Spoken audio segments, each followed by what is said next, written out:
Praise the lord అందరికీ. అందరూ ఎలా ఉన్నారు? బాగున్నారా? మన 40 days fasting prayers heart transformation series day 5లోకి వచ్చాం. ఈరోజు మన థీమ్ వచ్చేసి రాతి హృదయం, రాతి గుండెని తీసివేసి మనకి దేవుడు మాంసపు హృదయాన్ని కలగజేస్తానన్నాడు.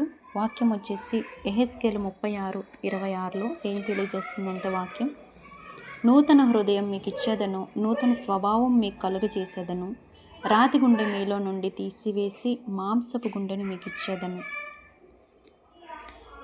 ఈరోజు మన హార్ట్ ట్రాన్స్ఫర్మేషన్ సిరీస్లో 5వ రోజు. ఈరోజు విషయం రాతి హృదయం నుండి మాంసపు హృదయానికి. చాలాసార్లు జీవితంలో బాధలు, నిరాశలు, తిరస్కరణలు, మనసు విరిగిన సందర్భాలు మన హృదయాన్ని కఠినంగా మారుస్తాయి. మనకు తెలియకుండానే మనం ఇలా అంటాం, ఇక ఎవరిని నమ్మను, నా హృదయం మూసుకుపోయింది, నాకు ఎవరి మీద ప్రేమ రావటం లేదు. ఇది రాతి గుండె యొక్క లక్షణాలు. మనకు తెలియకుండానే మనం ఇలా అంటాం, ఇక ఎవరిని నమ్మను, నా హృదయం మూసుకుపోయింది, నాకు ఎవరి మీద ప్రేమ రావటం లేదు అని. ఇది రాతి గుండె యొక్క లక్షణాలు. రాతి హృదయం అంటే ఏంటో తెలుసా? క్షమించలేని హృదయం, ప్రేమించలేని హృదయం, దేవుని స్వరం వినలేని హృదయం. కానీ దేవుడు ఈరోజు మనకు వాగ్దానం చేస్తున్నాడు, నేను నీ రాతి హృదయాన్ని తొలగించి మృదువైన మెత్తనైన హృదయాన్ని నీకు ఇస్తాను అంటున్నాడు. ఉపవాసం అంటే కేవలం ఆహారం మానటం కాదు.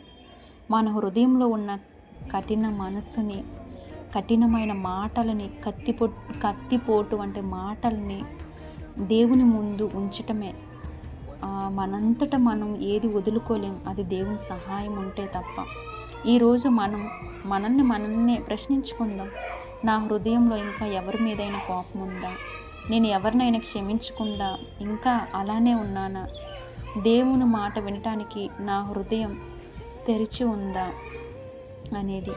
దేవుడు మన హృదయాన్ని మృదువుగా చేస్తే ప్రేమ తిరిగి వస్తుంది, క్షమించగల శక్తి వస్తుంది, దేవుని స్వరం స్పష్టంగా వినిపిస్తుంది. కాబట్టి దేవుడు ఇచ్చే హృదయాన్ని పొందుకుందాం. దేవునికి మనం ఈ రీతిగా ప్రార్థన చేసుకుందాం. ఈ చిన్న లిరిక్, ఇదిగో దేవా ఈ హృదయం,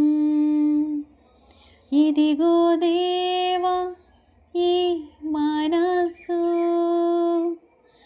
ఇదిగో దేవా ఈ దేహం, ఈ అగ్నితో కాల్చుమా, పరిశుద్ధ అగ్నితో కాల్చుమా.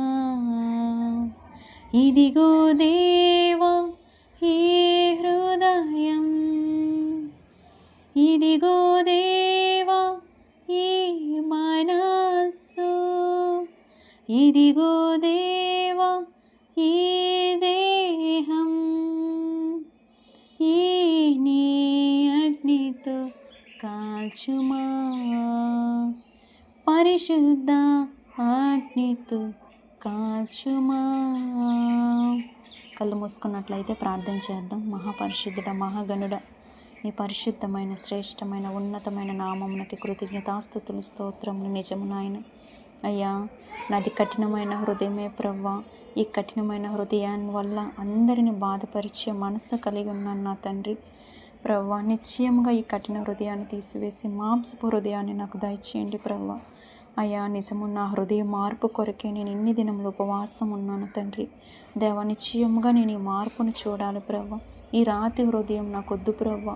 నీవిచ్చే మాంసపు మెత్తని హృదయం దయచేయండి ప్రవ్వా.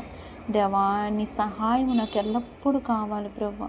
దేవా, ఈ విషయంలో నీ సహాయం నేను చూడాలి. అయ్యా, నీ కనికరాన్ని నేను చూడాలి.